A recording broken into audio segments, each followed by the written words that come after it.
Baby Brains by Simon James, the smartest baby in the whole world. Baby Brains. In the months before Baby Brains was born, Mrs. Brains was very busy. She read out loud every night to the baby inside her tummy. She played music and languages on headphones to her baby during the day. Mr. and Mrs. Brains wanted to make sure their baby was going to be very smart. They even turned up the television when the news came on. Mr. and Mrs. Brains were very excited when their baby was born. It was a boy. "Our very own baby Brains," said Mr. Brains proudly. When they brought him home from the hospital, Mrs. Brains laid him down in the brand new crib. "Sleep tight, baby Brains," she whispered. The next morning, Mrs. Brains was on her way to get breakfast when she heard some strange noises in the living room. Mrs. Brains opened the door to see her baby sitting on the sofa reading the morning paper. By afternoon, Baby Brains was fixing the car. "We certainly have a bright one here," said Mr. Brains. That evening, Baby Brains spoke his first words. "I like to go to school tomorrow," he said. The next day, Baby Brains visited the local school.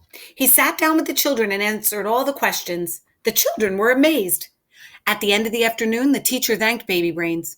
"I don't think I've ever learned so much in one day," she said. On the way home, Baby Brains said he wanted to go to college and study medicine. After just 2 weeks, Baby Brains began working as a doctor at the local hospital. He was very popular with all the staff and patients. Word soon spread about the extraordinary Baby Brains. Everyone wanted to meet him. One night, some space scientists called. They asked if Baby Brains would like to help with their next space mission. The following day, Mr. and Mrs. Brains and their baby traveled to the Space Center. After training hard over the weekend, Baby Brains waved goodbye to Mr. and Mrs. Brains and blasted off into outer space.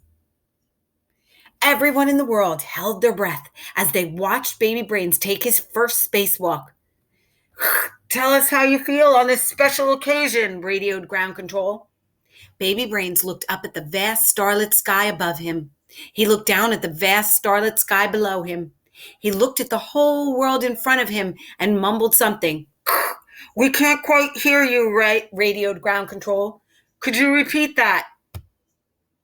"I want my money," wailed Baby Brains. "That's enough," Mrs. Brains yelled to the space controller. "Bring my baby home right now." Baby Brains was flown home as quickly as possible. He felt very embarrassed as he stepped down from the hatch. But through the crowd of photographers and cameramen, Mrs. Brains came running. "Our beautiful little baby," sighed Mrs. Brains as she lifted him high into the air. "Our brave little baby," said Mr. Brains.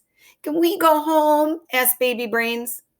At home, Mrs. Brains gave Baby Brains a warm bath, which made him feel a lot better. Mr. Brains tickled him, which made him laugh. And Mrs. Brains sang Baby Brains to sleep. Then they gently laid him down in the brand new crib. It was good to have their baby home again.